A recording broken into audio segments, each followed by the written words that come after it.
to the Indie Wrestling Guy with your hosts, the Hall of Fame referee, Jhawks, the not-so-mysterious benefactor, JGold, and the legendary Charly Butters. Someone had a birthday this weekend. Big birthday. I think Jimmy Soma did. I heard he had a birthday. Jimmy Soma did not have a birthday. I think that was you who had a birthday. Definitely not Jimmy Soma. How do you feel? You feeling 40? Do you feel it in your I'm falling bones? apart, brother. Yeah. My sciatic has been acting up all weekend. So I switched my shoes out and like it got better, but then it was still like achy today. I already scheduled like a doctor's appointment for this week. So I got to do that. I got to do blood work tomorrow. So I'm turning 40 sucks. going into work late tomorrow so I can get my blood work done in the morning. So that sucks. yeah, Blood work. I just started a fast like 40 minutes ago. So That's about right. It should be That's fun. about right. Get me through the night. No junk Wake food, up. no cucumbers. Can you have water? Yeah. And coffee, right? Water and black coffee. I think that's what you're allowed to do at this phase. So 5 years off the colonoscopy, baby. yeah. That's where we'll be. So tell me about your birthday. What'd you do on Sunday? My cousin and I went and saw the new Spider-Man, which was packed. But it was just good. And then we went to like a card shop and they didn't have anything I wanted, and we were gonna go to this other card shop, but it was pretty far out. So I was like, oh, we'll go Friday, and then now I gotta go to the doctor, so I'm not going Friday. But we stopped at this place and got steaks and Nice. cooked steaks and stuff like that at my aunt's, and so we did that, and yeah, it wasn't bad. That's how you do it. I like that. That's a good way to spend your birthday. Low key, going to see Spider-Man, which was awesome, by the way. This is my thing about Spider-Man, by the way, Butters, and I don't get it. How come that one character, all the Spider-Man, they're good movies. I love them. I don't rewatch any of them. This one was rewatchable. I think I could see this again a few times and see it on TV. But they're ultimately not that rewatchable. I thought the Mysterio one, the second one, wasn't as good. But how does this, what is it? What about this is what makes, how does this make so much fucking money? Like, what was different from this than the Fantastic Four? And I'm not talking about like once you saw it, but the hype. How did this sell out? And it's in 9 theaters out of a 10 theater movie, place. I just don't get it. I don't understand why that's the one movie that kind of like resonates. $1 billion in one weekend. It's insane. We never see numbers like that anymore. Movies most of the time are terrible. Yeah, I don't know. And like this didn't even feel like special for this one. Like this Spider-Man didn't feel like it was going to be special to me because like the way that they've promoted it, they like showed so much stuff. Yeah. Like there's a handful of things that were really like I didn't know that certain female character was in it. So like that was cool, like when she showed up, but like the worst kept secret was like the Sadie Sink's character, like who she was supposed to be, and like my cousin somehow managed to not see anything on it and didn't even know that like she was in it until last week. So like he managed to like not hear any of that on the internet, and I was like, oh, it's been all they fucking talk about on the internet nonstop, like ad nauseum. Like at this point, like there was zero surprise to it. Because it was like, that's all they talked about. Yeah, and they didn't give her character up in the trailer. Why'd you have to give up the Punisher in the trailer? Wouldn't it have been so much better if you had no idea and all of a sudden you're like, oh, this is like a Spider-Man and Punisher movie? Yeah, like I felt like there was just a lot of stuff that could have been like kept out. Like we didn't need to know that Hulk was in it. Like they gave away so much stuff to like get people like to go see it, and I'm just like, there needed to be none of that. Like they needed to like keep this stuff low key. Like they could have just done that one like real basic trailer and just kept like, we heard Punisher was in it. Okay, cool. So like show maybe something small with that. But like how fun that whole thing was. That was so much fun with them two arguing with each other the whole movie. Like that was great. I loved it. I felt like the Hulk stuff, like just again, just didn't need to be there. And then like I wish they would have leaned more heavier into the man spider stuff and had him like grow the extra arms and fight Hulk. That would have been really cool. Like if he was fighting Hulk and grew 4 extra arms, that would have been really cool. And they're like, well, we thought about it, but we wanted kids to be able to go see it. It's like, okay, that's fine. But like, so you don't lean into like make it complete horror where he turns fully into a tarantula, but like you could still have him mutate and grow fucking four extra Yeah. arms out of himself while he's fighting Hulk. That would have been super fucking cool. And like he just Yep. it, obviously calmed him down and like got rid of it. Like the fact that they basically made Spider-Man the bad guy of the X-Men forever by creating that inhibitor chip is not a great look, because that's like one of the hugest like fucking it's a bad big things no-no for the X-Men. Yep. And Spider-Man created it. Like, fuck. That is a fun little side plot, though. That can wait around forever. They can use that forever. Like that can be the MacGuffin in every single X-Men movie. They're using damage control as like the big bad for like the X-Men. It's like, come on, guys. Like I felt like there was a lot of cool stuff in it. I felt like there could have been like just certain stuff could have just been better. I don't know. Like I felt like it was cool to see Tombstone. It was cool to see like all those like cameos for the all Rogue those Gallery. villains. Yeah, but I felt like that could have been longer. Like they could have played that out better than they did, because it was just so like a picture basically of like a very like stylized gif of like for some of them, and I'm just like, no, that's not what I want to see. Like I want to see like give me a crime with each of them as you're doing like different stuff, and like play up that headache and play up your body doing different weird things more than just like him holding his head and going, oh, randomly, like through the course of 4 years that he didn't bother to do anything about this. Like, come on, guys. Like, by the way, it was 4 years, that movie. Like that. Yeah. I'm going, oh my God, they're showing him and his friends graduate college, go through the whole thing. I'm like, holy shit, 4 years are going by in this MIT. movie. Like, it was that, definitely strange. But I liked it. I will never understand how the top 3 highest grossing movies, 2 of them are Spider-Man. I don't get it. So I mean, anyway. I love Spider-Man. I love like a lot of that stuff. It just, for this film to do that is insane to me, because it's so. And I told you, right? I saw Back Rooms last week. Also, that was interesting. Yeah, you were going to see that after. Yeah, I watched it at my friend's house. I don't know, dude. I don't know. It was I don't get the end, but I think you can't make an ending for a movie that's based on a Reddit superstition, so to speak. Like, how do you the concept, I understand what you're doing, but to make a movie out of it, there's nothing there to it. There's no ending. It's based on a little story. It's based on a little wives' tale from Reddit. Like, what are we doing? But anyway, I didn't get a chance to see Motor City. They took it out of the theaters before I even got the chance to see it, which is outrageous. So that sucks. And I'm gonna have to wait till it comes to on demand. But yeah, otherwise not too much going on this weekend and this week that just went by. Been doing a whole lot of nothing. SummerSlam, we watched our pal Kyle and all the guys out there in Minnesota do their thing, but that was about it. And then we have the Joey Janela stuff that just dropped. So that's good. As an indie wrestling podcast, we have the Janela Orange Crust feud going on right now. Yeah, that's been fun to watch. A complete meltdown. Yeah, I was like, man, I need the tea on this. And then like literally like a couple hours later, Joey like posted all that stuff. And I was like, oh yeah, here we go. It's juicy. It just is everywhere now. And he admitted with Sean Ross Sapp he doesn't do coke. I mean, a crack. So that's good. No crack for Joey Janela. I didn't think he smoked crack, so that's good. At least he confirmed it. I don't know. I never said anybody have to come out and say I don't smoke crack. I get it. I believe you. Man, if you're smoking crack and you're dating fucking one half of the women's tag team champions in AEW, damn, dude, that's a life. Dude, there was a guy in college. He told us at Rush during our fraternity rush that he smoked crack, and we still let him in. And I was like, why are we letting this guy in? He smoked crack. I thought you were gonna tell me that he was a protector of women, and then we find out he was a pimp, like in the other guys. No, it's just a pimps don't cry. He just smokes crack. That's all. He smoked crack. We let him in just casually, you know. Yeah. He never offered us any crack, but he told us he smoked crack. So that was a weird thing.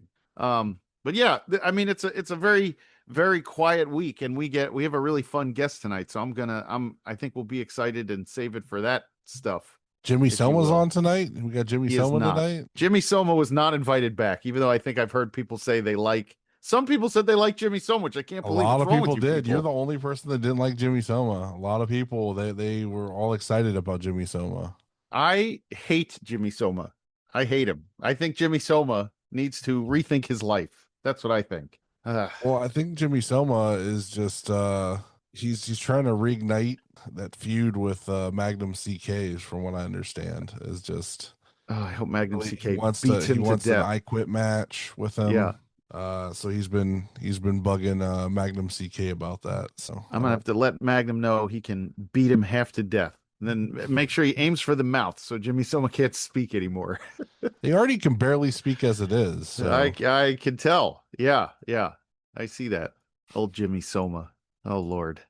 Anyway. So I guess we should do shout outs. Do we have to acknowledge poor Jayhawk's not here tonight? He has something going on at home, so we'll get him next week. But cheers, Jayhawk. I've been slam dunking my ball busting with him. It's been fucking glorious. Cash money. So fucking good. Maybe we should put that in the Patreon. Like, if you join our Patreon, you can fucking see the shit that I've said to this text. I'll show you the text that I sent to them. Actually, what you should do is you should self-publish one of those Amazon books, and it's just Butters busting Jayhawk's balls, and you just put all of the texts into a book. You sell them like that. Sell them on Patreon. Oh my God. Shit. They'll sell as well as those cards, which, by the way, you post the cards and I saw on Facebook, and all these guys just start coming out saying, I need 2 packs, multiple, I need 4 packs. They're like, I need 2 of each set. Yeah. I'm just like, I only have like 5 of the first series left. So once those are gone, they're gone for good, man. I don't think I'm going to redo them. I can't believe how many people are jumping it. Like, DM me, please. I need 2. I want them signed, blah, blah. You're like, you can get them signed on your own. Leave me the fuck alone. Right. It's $30 if you get the whole set signed. Yeah, for right now, like right, $30, and then you can track everybody down and get them to sign them. That's right. Just come to Northeast Ohio. I'm sure you can find them all and get them all signed, except for mine, which you'll have to send to me or come to the Mecca one night during an ETU show. Shout out Zach, and shout out to Zach's wife, who is a huge Jimmy Soma fan. All right. Shout out to Bagelmonger, who I'm sure is a Jimmy Soma fan. He's in South America right now on vacation, so I'm pretty sure he doesn't have to suffer Jimmy Soma at this moment. Shout out to Paul, who is a Jimmy Soma fan. He really enjoyed him. He did. Yeah. And shout out to Patty, who did not ask us who Jimmy Soma was and did not like send us any messages about Jimmy Soma. So maybe she already knew. She might know. She might hate him, for all we know. She might be right there with you. She might. I hope so. Patty, please. Hello, and I hope you're with me on the Jimmy Soma thoughts, because Jesus. What's on this weekend? All right, so on the independent wrestling television side, there's not a whole lot going on this weekend. Everybody wasted everything last weekend. But we got CZW. The Sheriff is back in town Saturday night, August 8th at 7 p.m. Only 3 matches are advertised right now. We have Nick Gage versus Nino Extremo. Yeah. Is he the Sheriff? Is Nick Gage the Sheriff? I think the Sheriff is Jimmy Lloyd, because it's Nick Gage versus Nino Extremo, Griffin McCoy and Vinny Tolota versus Ichiban and Deshaun Pratt. Deshaun Pratt! What's his name? From Chikara, still wrestling. He was a Massis. And then this is the CZW rules match of the Sheriff is back in town. Miles Hawkins versus Jimmy Lloyd. And I think Jimmy Lloyd would be the Sheriff, the aforementioned Sheriff, because he's on the billing right here. So you get all that. Make sure you go to the Independent Wrestling Television Network and watch CZW on Saturday night. Oh boy. Yeah.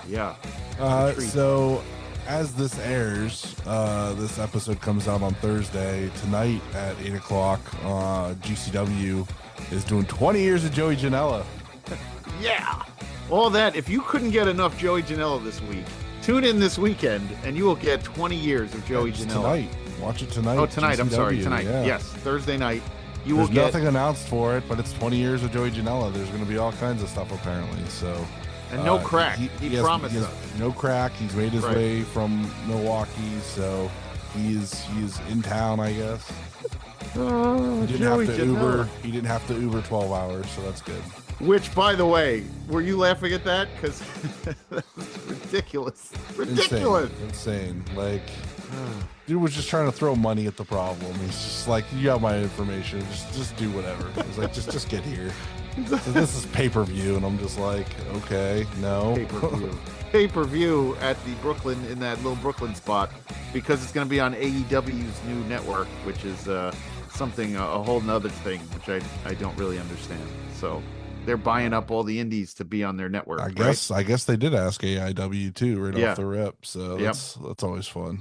Yeah, John mentioned that, why they weren't joining and things like that. So that's cool. I mean, it is what it is. Yeah, I mean, why would you? I mean, I wouldn't join either at this point. Like, you've already established the YouTube, so what's the point? Yeah, you have all those YouTube subscriptions, and you have the Patreon. So, why, I don't know, why would you need to jump into the AEW thing? And I'm not even sure what the longevity of something like that is. If they lose a TV deal, I don't know what the longevity of that is either. So, well, it's all on the app, but still, like, the big deal there is like when you want to bring in talent, then it's like, can that talent be on AEW TV? Are they going to get pulled? Like, you couldn't use, like, obviously, like Sam couldn't be on there anymore then. Yeah. So if you want to continue that story that they've been telling, like, do you wonder how that works, by the way? Like, what happens if you one of those promotions gets an WWE ID guy who's supposed to work it? Like, Warrior Wrestling's on there. What if Warrior gets, an ID person, and they have to wrestle? They have matches. Okada's been in Warrior. Like, there's been, I mean, what's his name? Not Okada, the other one. The one from Takeshita's been on it. Like, they have lots of guys. How is that going to work moving forward? I never understand the streaming services for indie wrestling anyway. I would just assume if you're an ID guy, you really can just like, say no thanks. You have to tell them nope, sorry. Turn the booking down. Yeah. Yep. So those companies mean, WXW. That means no more guys going out there to work in Europe and whatnot. That's kind of strange. Well, how many ID guys have gone and done that though? Probably no, you're next right. to none. So yeah, you're right. I'm just saying. I'm just figuring out loud. I know Sam's kind of traveled a lot this year, so who knows? But anyway, it'll be interesting to see. I'm always curious about any kind of payouts for streaming services. How you monetize, hours is a very, it's such a strange way of paying people. So. Yeah, they were doing like that similar thing with like, oh, we have a code, like put in your code. It's like, I doubt the wrestlers are getting any extra money out of that. Right. Are they getting paid more? No, it's just a cut for the promotion. They're not getting. I mean, from what I understand, like, he's paying a lot more with produce. He's paying very handsomely for it, but I don't know. He is, but not the other companies. Well, that we know of. I mean, right. That was kind of put out there that he was paying, a premium price for people because he is on pay-per-view. So he's probably getting, there's some type of deal there with it. So right. Makes sense. I don't know all the details. I'll probably find out stuff like 6 months from now, like what the actual deal is with it, and be like, oh, well, that information's useless to me now. Yeah. That would have been good today while we were speaking. Yeah. It'd be great to have right now, Fightful. Not in 6 months when I can't use it to talk about wrestling. Help us out, Fightful shitbag.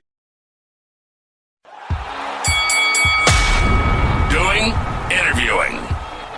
All right, this week we are joined by a former Absolute champion, a former Intense champion, a former AIW Tag Team champion. He is a two-time JT Lightning Invitational winner, and that was back-to-back. What else did I miss? Gauntlet for the Gold winner. I was just going to say. Gauntlet for the Gold winner. There we go. How do we miss that? What is there left for you to do at AIW? Like, you've done it all, man. Like, you've dedicated yourself to AIW. Oh, I guess I should jump back further. It's Eric Taylor. There he is. There you go. Now we're doing it right. Besides the name, but you said it. You said it right. You did pretty good with it, dude. Yeah, I don't know what else there is left to do. Have fun, I guess. I did everything I wanted to do so far. So we'll have to create. You could beat up the Duke. That would be fun. We could now watch that happen. Yeah. I'm sure you guys are happy about that one. I don't know. I like the Duke. It was it I'm a big felt like it was fan. a long time coming. It felt like it was time. Like, well, I think we had talked about it. Some of us had talked about it. We're like, yeah, that would be nice. Like for you to step away from him now. Like you've done, like I said, you've done everything. So like now go face. Like they need another face Mhm. to do stuff with. So like I mean, do you see like maybe you and Mikey reuniting and taking the tag belt since that division's very weak right now? Like, do you want to step back into that or? Um, I would be lying if I said I haven't thought about it. I, regardless of what where this new chapter takes, I think that it's exciting because I never really work face anywhere, so it's something completely different, and I get to learn way more and see what I can apply from the past 7 years, working as a heel now to being a good guy. It's honestly really weird. Like we've been doing a lot of these fair shows, and I'm like completely foreign thing to me. But I mean, whatever happens the next few months, like I'm open for anything. I think that obviously it would be very entertaining for a lot of the AIW faithful if me and Mikey kind of had a reunion tour of sorts. But I got to be honest though, I don't know if we could call ourselves the Bitcoin Boys again if we were to do that. So Right. Hey, my new Oh, for job some- is in crypto, so you could still do it. So we're still go. trying to get it over. You know what I mean? Yeah, if we get the proper investors, maybe we'll figure it out. But yeah. What do you think, by the way, since I haven't seen, what do you think of and Butters covered it real quick because of that. The tag division went from one of the strongest parts of AIW to now it is kind of diluted. What are your thoughts on that? Do you see anybody coming down the pipe? Like what do we got right now? Because I mean, you even have Philly and you have Philly Marino broken up. So what do we got? Yeah, we kind of went through this thing where everybody just started to hate each other in the tag division for whatever reason. I mean, Tyson and Derek even now, like they had the belts for a bit for it, and then they just decided to disband. So there's a lot going on with that.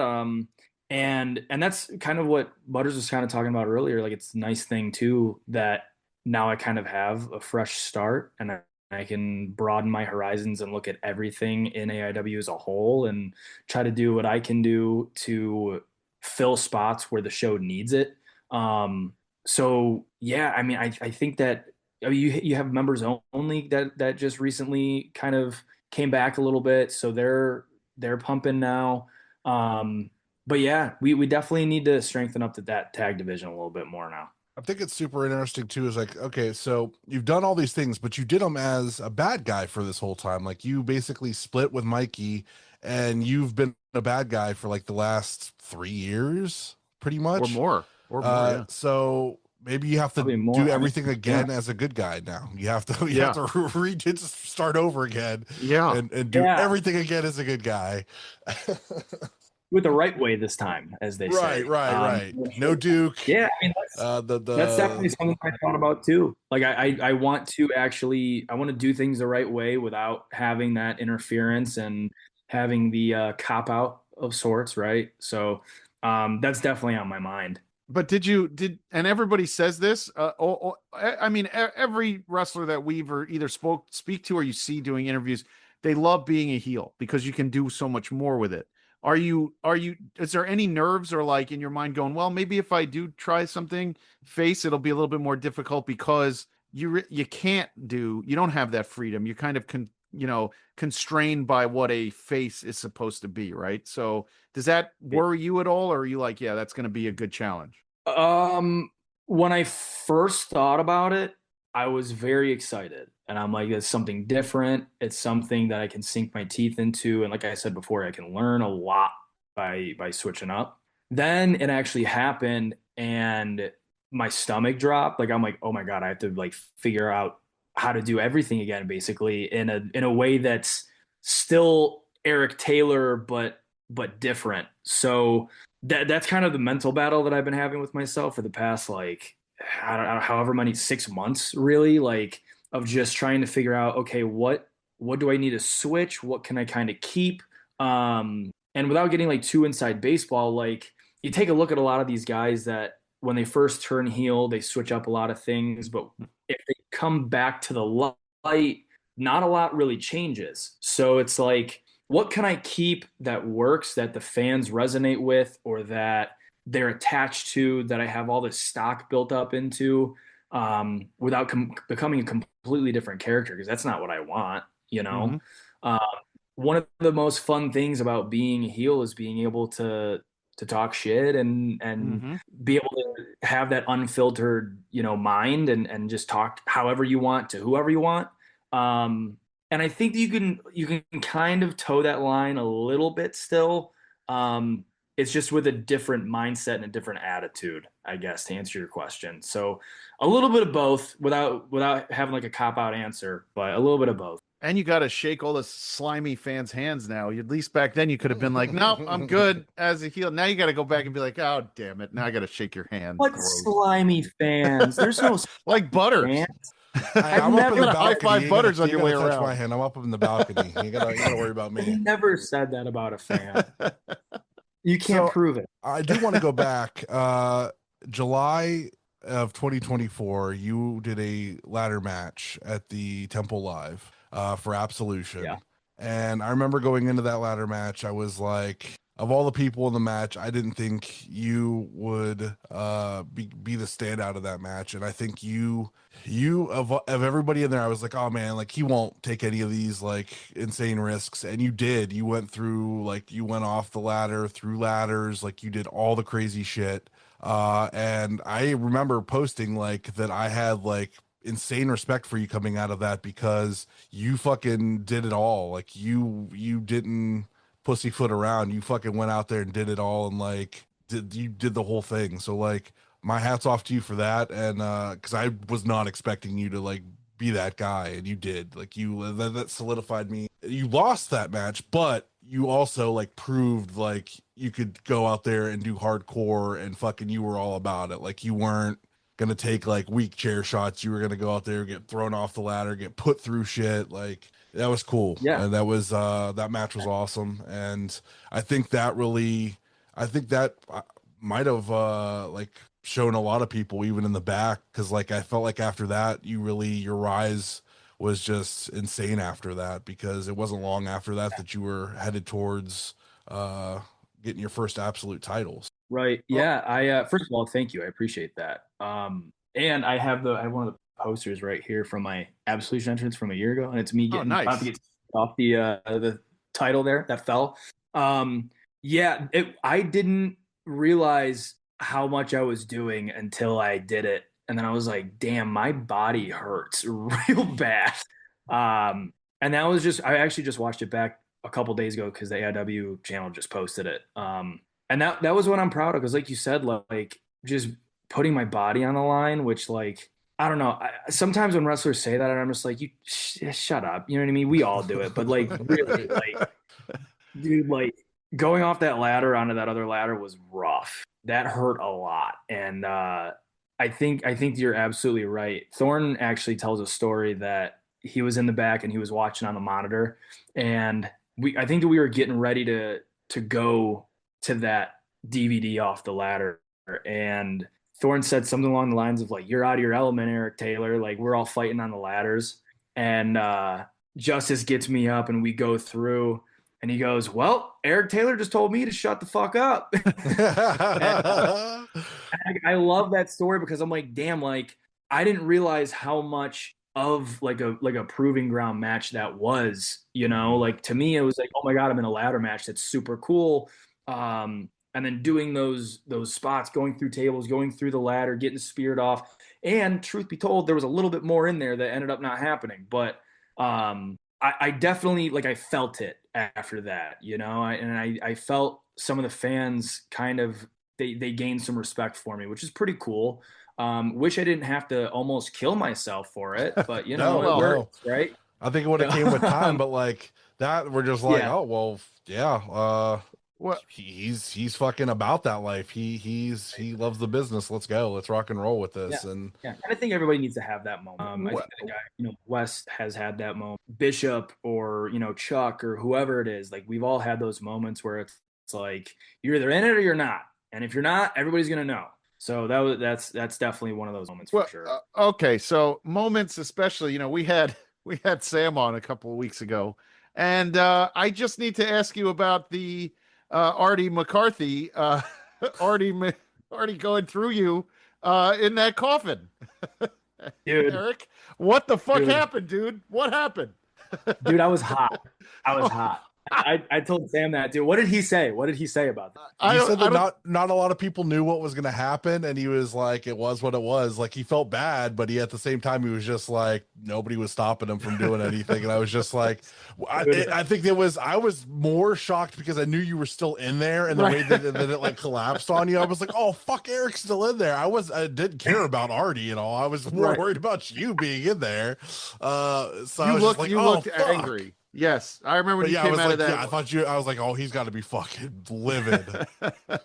There's very, like, everybody that knows me, I'm a very even keel person. It takes a lot. I'm so patient. That was one moment where I was like, dude, get me out of here. I was so pissed because I wasn't expecting it, and I was holding the door with my hands here, and I'm in there. I can't see anything. It's pitch black. It's humid as all shit in the building, let alone in this casket that I've been sweating for 20 minutes. And it's like a velvet padded, disgusting casket. It's never been washed. It's just gross. And I can't wait to get out of here. And, I hear the commotion outside the coffin, and, I'm bouncing around, and I'm like, dude, I hope that nobody does anything casket, because I'm going to be so mad. Because also, the door was like literally just like a thin piece of plywood. Like, it's not like a structurally sound door. That door has seen better days. That thing barely made it. It was like half cracked. Yeah, it looked like a plasterboard like type of it just looked ready to. Oh, it was disgusting. And so I'm holding up the door. I have my hands firmly planted on the door. And here comes just Arthur MacArthur's body, and it just caught me by surprise. I ended up being okay. I thought I messed my wrist up real bad, and that was why I was really upset. But so I was pretty upset. And then I got to the back, and I'm like, dude, you didn't want to tell me? He was like, honestly, I didn't even think that you were in there still. I'm like, oh, dude, don't lie. Like, so. Oh my! I backed myself up. I left, and then I came back. I'm like, dude, it's all good. But. You looked heated. You looked so heated, and we talked about it after that. We were like, "Oh my god!" Now, wait. So let me bring that back. Then that was you said you almost met. Has there been? What was the last or the match that you think was when all you guys will say like, "Oh, that sucked" or whatever. What was it? Which match or which spot in your career was the worst by far? Probably something in Michigan. Probably something in Michigan during COVID. Those were some days. Now, if we're talking like AIW specific. I don't know, dude. I've been pretty lucky. There's been a couple. Like, one that was very interesting was working with Raven and Weird World. And it was like our third match ever. And so that was pretty interesting, just in terms of like, I'm never gonna do anything like this ever again, I don't think, which I think was proven wrong. Like, just remember thinking like, is this what this is? Like, holy crap. But I don't think that I ever really like, I don't know. I don't know if I've ever come back from a match and been like, that's the drizzling. Or no, not even that. How about any spots that you were like, that hurt so bad? Which spot was the one that like, yeah. Because you would talk about the coffin and we talk about the ladder, but what was the one that you were like, that fucking sucked? Yeah. Okay. No, I have a better answer for that one. So John Thorne's chair shots. That is insane. Like, and like Matthew Justice too, but John Thorne's chair shot, and I posted a clip of it because, first of all, like the loudest noise I think I've ever heard in my life. And two, like the chair was like imprinted on my back, like a perfect outline of the chair was imprinted on my back. And I'm like, man, that sucked. And we were like, I mean, that had to have been what, 2021 or something maybe. It was when we wrestled Ethan Page and Swoggle. So whenever that was. And ever since then, I'm like, it's my mission to hit somebody harder than that. So I'm like, I will take this pain and I will turn it over. And that's actually super funny because this past weekend we were at the fair and I hit Malcolm Cambridge pretty damn hard with it. And Thorne and a couple of other guys were like, dude, why did you hit it that hard? I'm like, it's his fault. He did this. To be fair, Malcolm likes that shit. Like, I worked with him. He threw a chair at a match, and bounced off somebody and like skidded off them and went into the crowd at a show. Oh, And I was like, oh fuck, like his like first time there, like one of my first matches I ever booked, and I'm just like, oh no, like he just took out this fan. This is gonna be real fun to deal with. So like he likes that shit. Don't let him lie. Oh, he's all good. Him and Zay wanted to like do like a Briscoes out at the like when they just randomly pulled up to that like random wrestling show and fought each other, and it was like dirt and they were suplexing each other on like the stones and dirt. They wanted to do that, like they wanted to fight all summer long and like hardcore as much as possible. So he likes, yeah, 100%. And like they made me feel bad about it, so I went up to him, I'm like, dude, you okay? He's like, I'm fine, I'm good. It's all good. I'm like, all right, cool. Yeah, he's are we ever gonna get you in the chains, Eric? Are you gonna do the tubes and death match or what? I mean, I prefer not. We did the light tubes a couple years ago at Wrestle Rager, and it wasn't that bad. Oh, it wasn't that bad?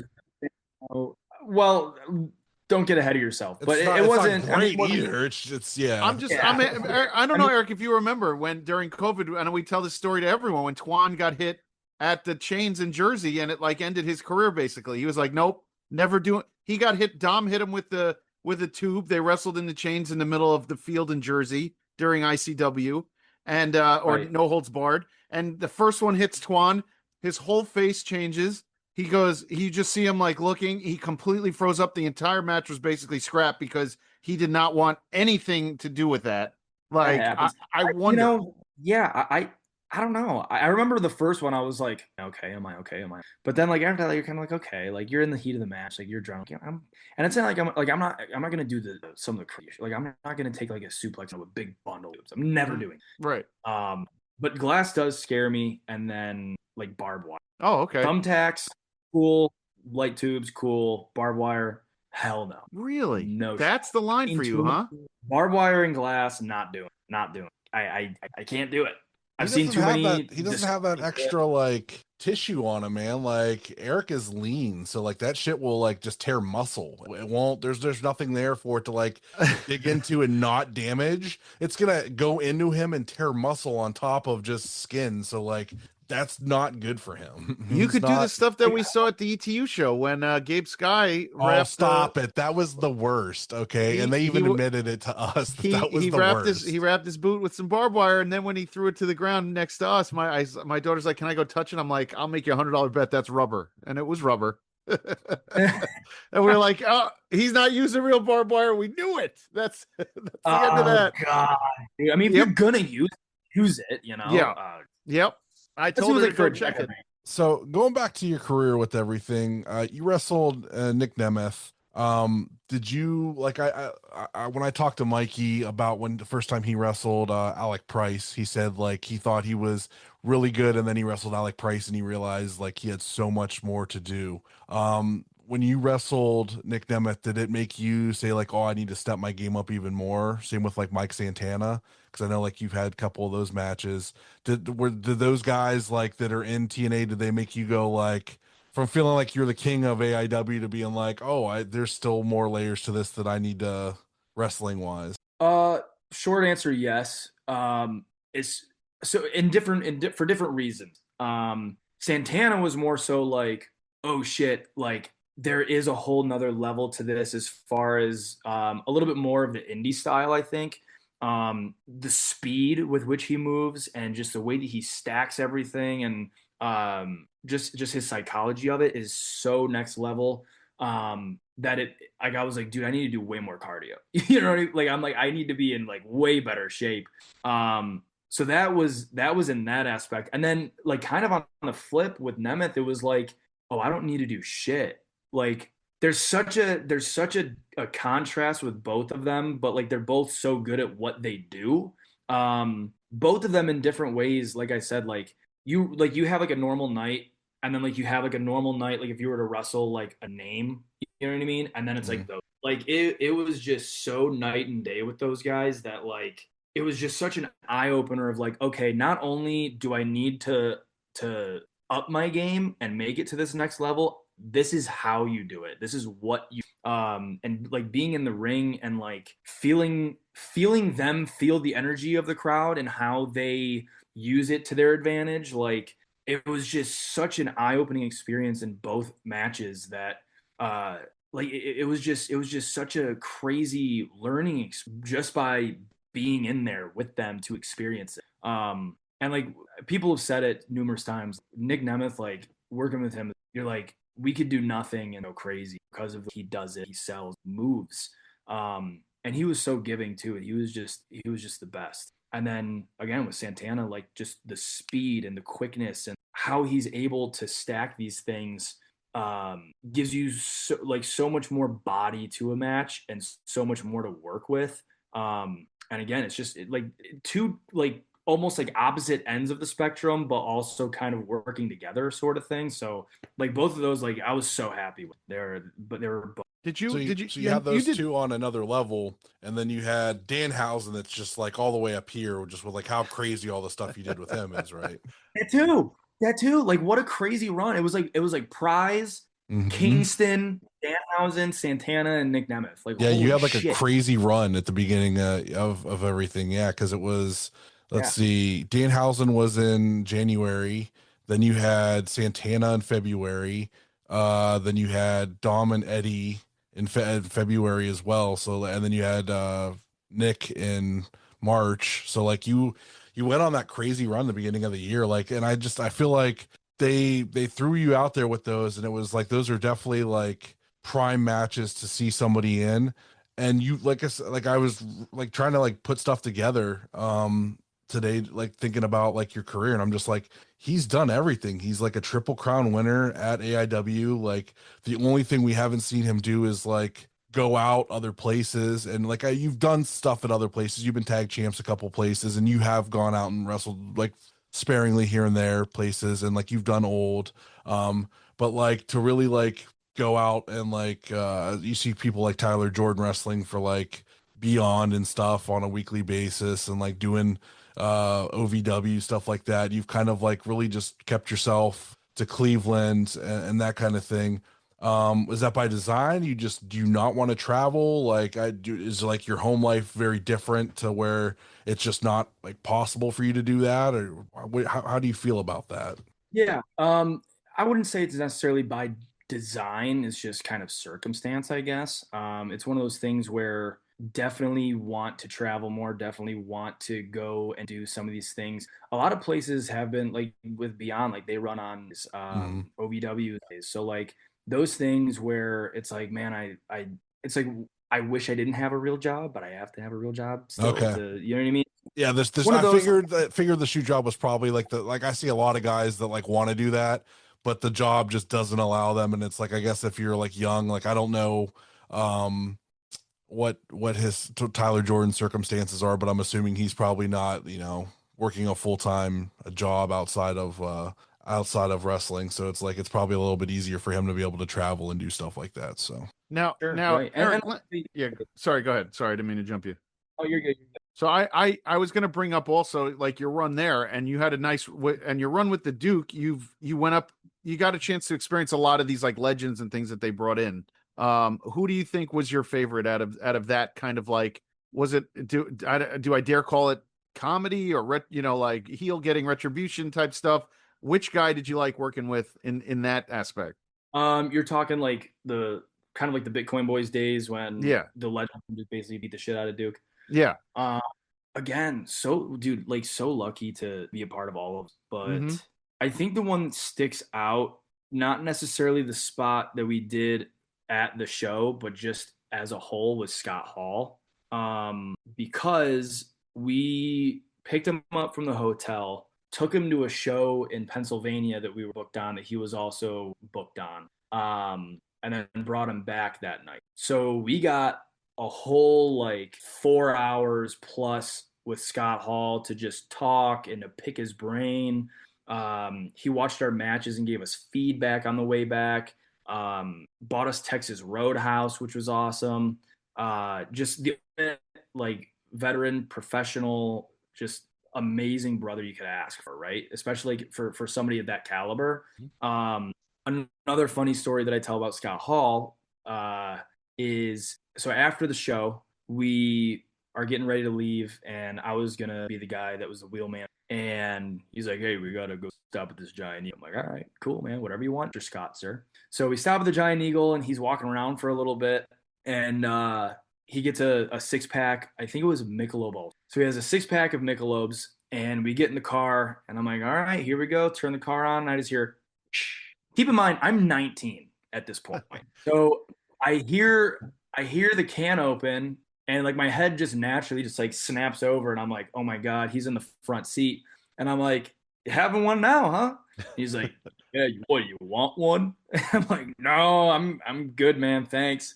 And just a funny story that I like to tell because I'm like, just me being like a 19-year-old like green kid, like I'm like less than a year in the business. I'm like, holy shit. Like if I get pulled over, like I can't tell Scott Hall not to drink a beer. Like who am I? So just a funny story, but he was such a nice guy and he gave us so much insight and feedback on everything. And then we got to obviously have the spot with him. Which is, that's a dream, man. Like getting to take him to a show and stuff. That's insane. Like the car ride, like the knowledge that can be given out in those kind of car rides. Like Josh talks about it all the time ad nauseum with people. Like it doesn't happen very often. So like the fact that you got to experience that, and he's not with us anymore that's invaluable. Like that's like he's like one of those guys that like you look back at the stuff that he helped come up with, like with parts of the Sting character and just all the stuff that he did for the business and other people that like didn't even like necessarily help him, but like helped the like business in general is insane. So like I could imagine that being like a top tier for you. That's awesome. It's really cool. Right, like you said, like just having like a piece of the legacy to kind of be like, oh, I can tell a story about this guy, you know? Yep. And like I said, like just being able to like being at his caliber and paying it forward by like buying us dinner, making sure that we didn't pay for our own snacks at like the gas station or whatever, like just like did not have to do that at all. And like it just makes a mark, you know? So like now in 20 years or whatever, if I'm still doing it and some young kid takes me somewhere, I'm like, nah, dude, I got you because Scott Hall got me one. So I got you, right. You know what I mean? Like never get too big for it. So I haven't heard anybody tell a bad story about him. Everyone who's worked with him, like as he got older too, nobody had a bad thing to say about him once he was like working the indies and like being at different companies. I've never heard one person say, hey, Scott Hall was miserable and I didn't like working with him. So that's good. So of the current AIW roster, is there anybody that you haven't had a chance to get in the ring with that you're hoping to make that happen in the next couple months now that you're kind of freed from the Duke and kind of on this new path to get in there and just do your thing? Definitely. There's a couple that come to mind. One of them is one of the new guys, one of the new students that just debuted. I think that Lonzo Cruz is a super. Just first of all, like just his size, the charisma that he has. Watching him grow in the academy from when he first started to now has really been so he's one for sure. And then another one that you mentioned earlier is Zay Garcia. I think that he's another one that I don't know if he's gotten a proper opportunity at AIW to really, really show himself. But him and Vic Vice both, they've improved so much. And they both were great when they first started. But man, they've really started to kind of hone it in. You want to talk about tag teams? That's another one right there that's kind of going on a tear. So Zay Garcia is another one that I was actually talking with him about this the other day. Like I think that he's the only student besides like this new class that I have never worked with. I was on his team at Enjoy for a match, but other than that, I've never been a part of anything. So that one would be really cool. And then Shimbashi. I mean, that guy is insane.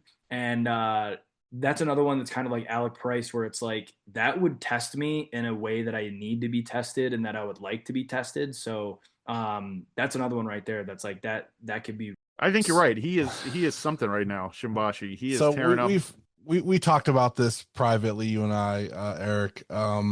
I didn't want to announce anything because I'm just like my luck, and there's quite a few shows between now and then, so it probably won't be a first time matchup by then. But you and I came to an agreement on some stuff, and in November, you and Shimbashi will be sharing a ring for the first time ever potentially. And I am so looking forward to that match. Like this is breaking news for everybody here. Like we came to this agreement. I'm Doing it. so excited for it. Because when I was like looking like through like just coming up with like names, like, and I'm just like who have we not seen? And it's like, oh, that match right there, that would be really great. So if it does happen before, I think it'll just make that match even better because you'll have that a little bit of firsthand experience with each other. But I'm looking forward to that match. Is a that lot. NeoPro? That will be at NeoPro November 28th. Was this cleared with Uncle Wilbur? I'm gonna have to ask him when I speak to him soon. Uncle Wilbur's going to be on the beginning of next month. We are going to record with him here. Another breaking news thing. He's going to be on. We're going to record with him this Sunday, talking about his retirement and everything else. And he might have some news for everybody to look forward to for in September. But yes, Uncle Wilbur is aware of this. We've talked. So like, All Thank right, you, Uncle Wilbur. that's great. That's gonna be a fun one. Eric also has a card coming out with us. I'm very excited about that. You guys put me up. I love it. That was like he's the dude. Like putting Series that out 7? there, Series 7. I put it out there. We've gotten like crazy response for it. People are like they want that set, and then they find out that there's 6 other sets that have like all the other guys in it, like Broner and like Bishop and all them. Because I don't promote it. I don't know how to promote it to the AIW crowd because I don't like buy a table and set up there or anything. Like I set up at NeoPro. Those people know, but like I think a large part of the AIW like faithful would be very interested in the cards if they knew it existed. So like I'm hoping they'll check this out and hear about it. But like we've had all these cards with like Mikey and Broner and Bishop and like we didn't do one with Sam because we did one with Dom. We didn't do one with Sam because he has his own deal going on, but like we talked with him about it. We talked with like 90% of the AIW roster will have a card with us. Like I literally went through and like Kaplan has a card in this set. Just everybody that like I know people enjoy or like all the young guys that I've talked with and we've interviewed. I'm just like, you want a card? Yeah, let's do a card. Let's do a card. And it was People brought to my love 'em. attention like we haven't had you on since like when you were still tagging with Mikey, and Justin Summers was like, why haven't you had Eric on? And I'm just like, well, I was like, that's a good question. Like you've always been there, you've always been like in AIW, you've been consistent there all the time, and it's like I just think it kind of was one of those things where like we had that one interview and it was like when the time's right there will be so much to talk about. Right. And it felt like that time was now because like there's like you're at a turning point in the career. Like you've just capped off your multi-year run with all the stuff that you've done, and now you're starting like a new chapter. So it feels like this is like a great place to jump in and be like, hey, let's talk about all the stuff that. But Eric has to explain what he was doing when he did that Family Feud thing that I watched on Twitter and that too. What the hell was that?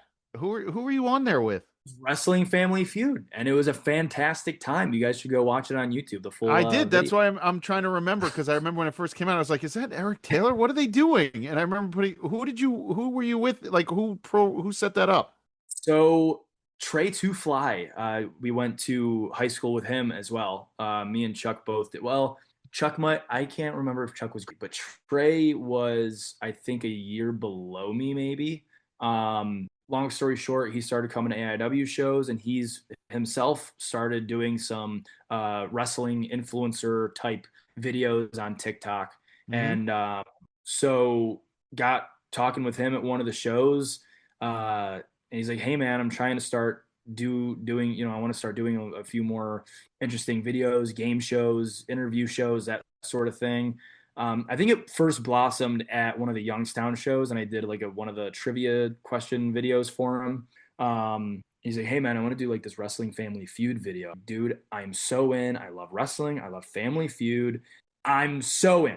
You don't need to say anything else. And I'm like, I kind of helped him come up with some ideas for it. I'm like, yeah, definitely, ask some of the other guys, ask this guy, ask this person. We got some fans, which ended up being the Marks with Mike's podcast. Yeah. And it was a really good time. We booked a studio, or he booked a studio, I should say, locally, and we had it for the day, and we got to shoot the game, and so hopefully we're going to be doing more. And I want to be a part of it because it's like that stuff is so fun to me. I always grew up watching like the game show now, like Family Catch 22, all those games, Price is Right. So like it was cool to like be in the studio and play. And also I did pretty damn good, but the fast money messed me a bit. It was great quality too. That's what stopped me, by the way. Like I was watching, I'm like, wait, what are they doing that's so well done here? Like it very well looked great. You guys it looked very professional. You guys looked like you were having a great time. That was a fun thing to turn on out of nowhere. Yeah, it was fantastic. Dude, his mom made food for us. Like we had catering, like it was very professional, better than some indie locker room. That's what I hear. Different camera angles, like yeah. Different camera angles, right? So it was a top tier production. It was a great time. Me, Jocelyn, Chuck, and Pastor CeeLo was the wrestlers team. Like what an entertaining team, Yeah. So it was awesome.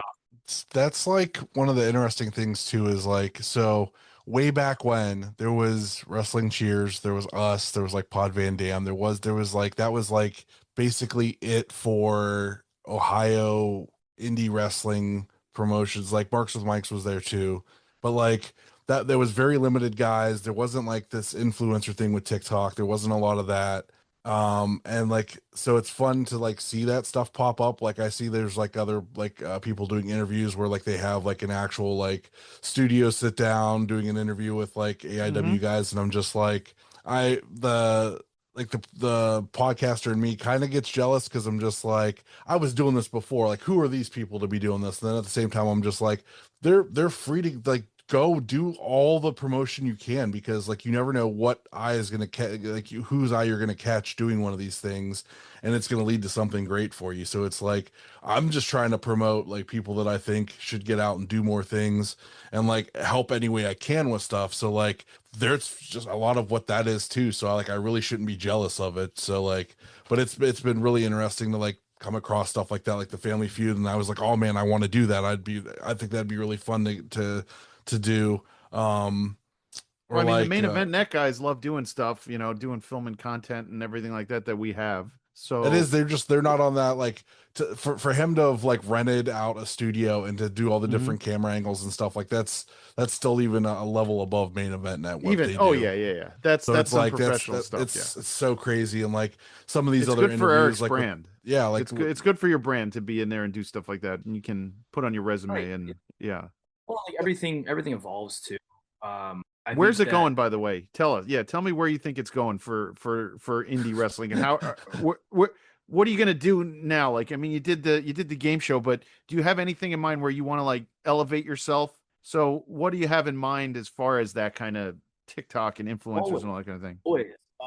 I definitely want to start doing more of that, getting on the social media side of things. Even though I hate social media, like that's something. It was kind of weird, like.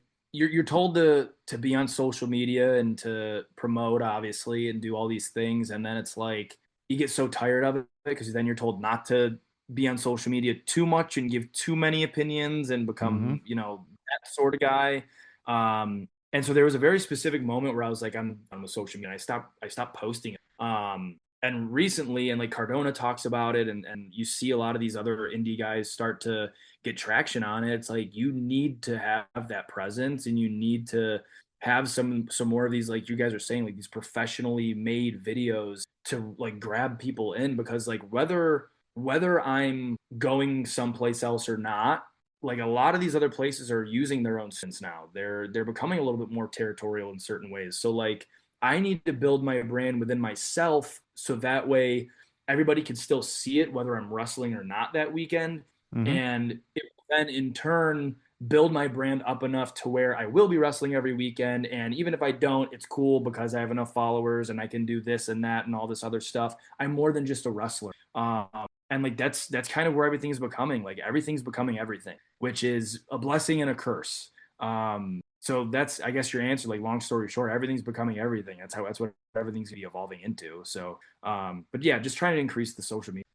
I think it's also easier as a face to do that, whereas like as a heel, like you're not not supposed to go out and like interact with the fans, like to sell merch, but like you can, like it's like that gray area. But like a lot of the guys don't do it if they're a heel.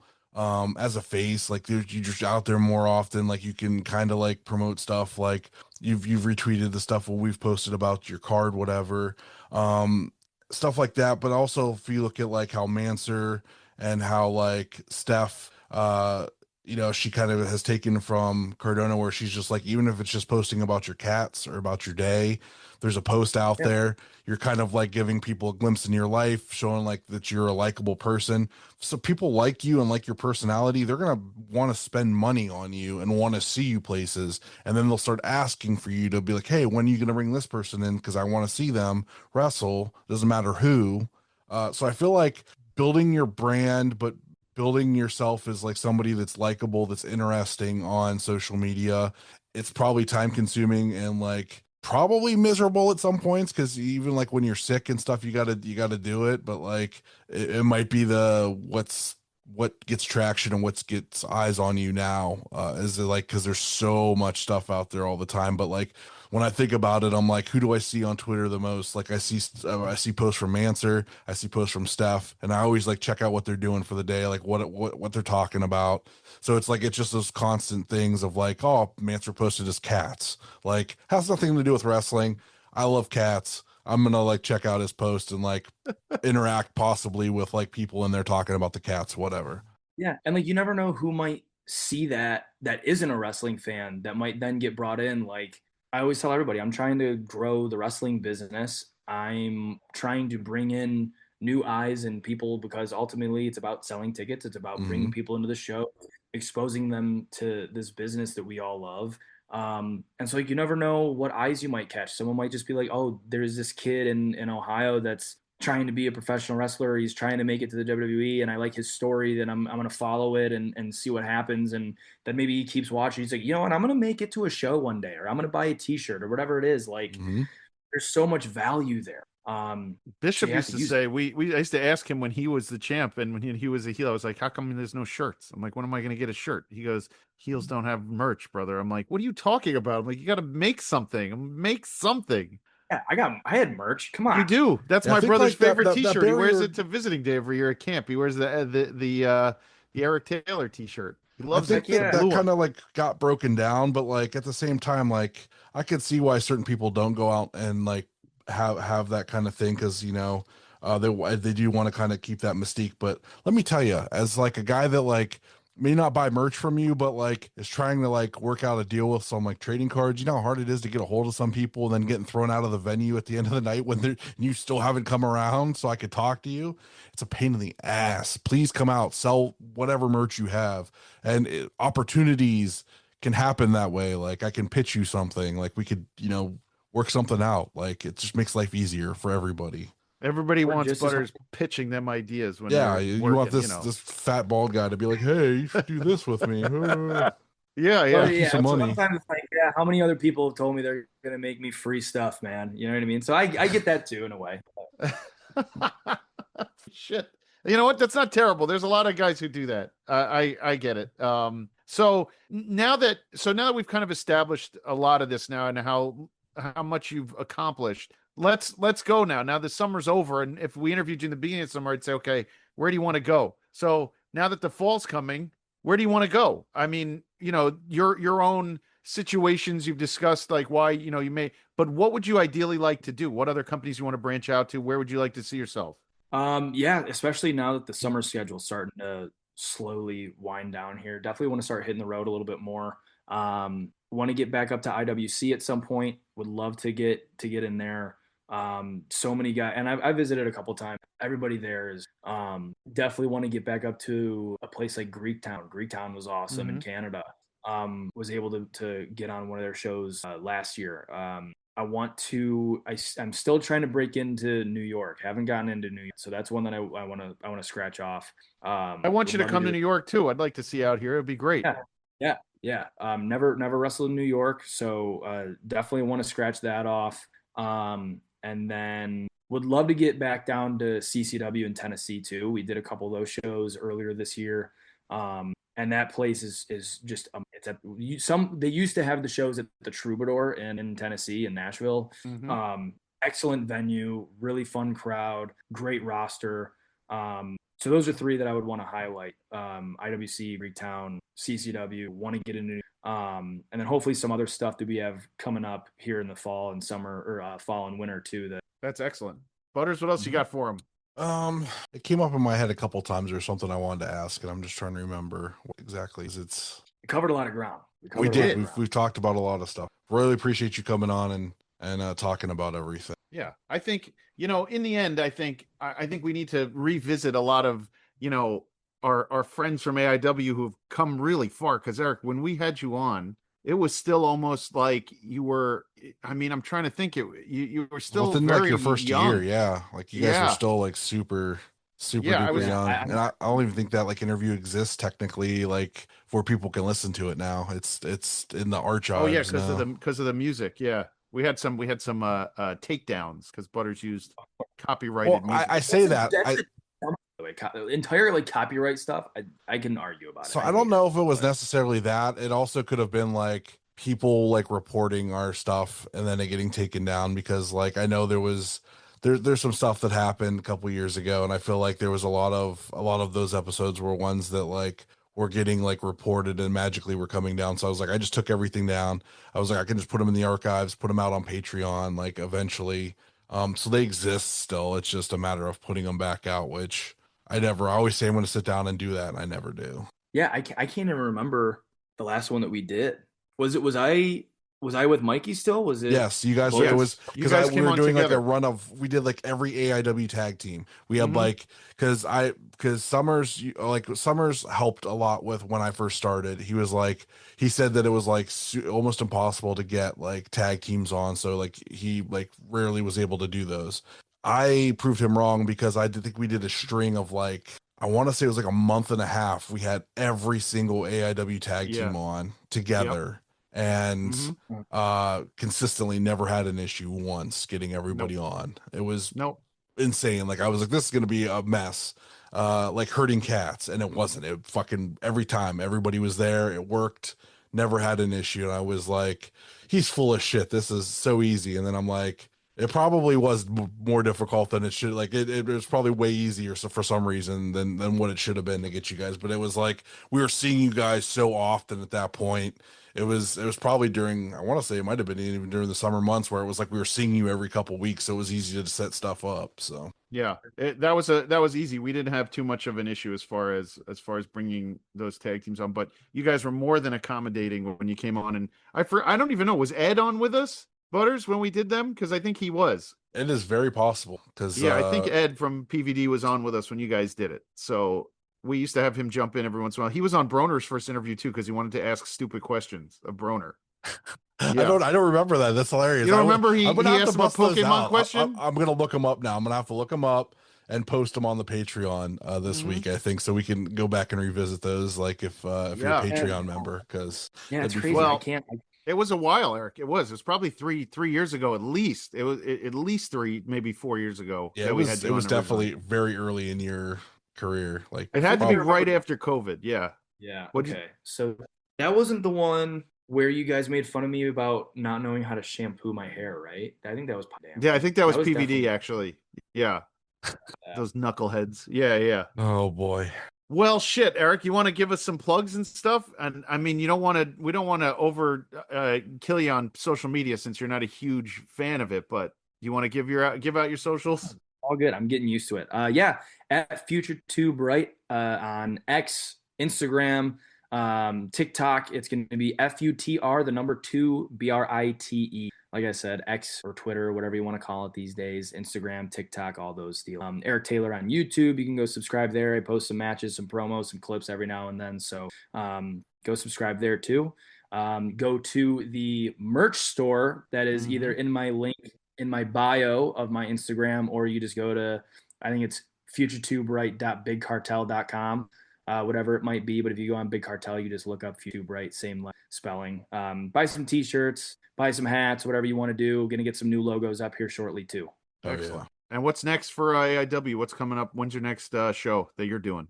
Next AIW show technically is the North Canton Street Festival. That is on August 15th, which I will not be at. I have a wedding that day for my cousin. I'm in his wedding, so I'm super happy for him.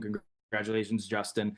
So that is the next AIW show, but I will not be there. So the next next show that I will be at is Wrestle Rager, August 22nd at No Class. So check it out. Be there. I'm not sure if it's going to be streaming live or not. It's kind of iffy at No Class, but when it comes out, check it out or just show up. It's going to be a great time. And I will not be getting hit with light tube. No tubes for Eric. Just remember that. He's going to dive off. He's going to dive off the U-Haul this time, though, right? May do a swanton off the U-Haul, but I 450. Tradition. It's a tradition at this 450 off the U-Haul through tables on somebody, right? There might be a you're tube signing underneath. me up for a lot of shit there, Butters. You're signing me up for We'll see. Butters, you want to do yours real quick? Fanny packs, hats still available. We also have all the trading cards. Series 7 will be coming out the end of the month. I hope to have those by Endless Summer at the Geneva show. So I think that's like the 29th. Hoping to have them by then. But Series 1 through 6 available now. I think there's only like 5 left of Series 1, and I think I got to send out a set tomorrow, so like we might be down to actually 4 sets of Series 1. Once they're gone, I don't know if they'll ever get reprinted. So because it's Jayhawk, he's in that series. People are looking Mikey, for Jayhawk. Zay, Jayhawk. Yeah. I I get mine with Pedro though, so that's why everybody likes my set, and I'm the hardest to get the signature for. So if you buy them in Ohio, you may never get my signature unless you send it. So I promise that card probably gets used in the spokes of bicycles. Right. That people use it to line their bird cages. Yes. So, all right. Twitter and Instagram, JGold12, rate, review, and subscribe wherever you listen to us. Our Twitter handle, IWGuide1, youtube.com/IWGuide, patreon.com/IWGuide. Don't forget about the merch store over at Brainbuster Tees. New hats, new logos, new everything.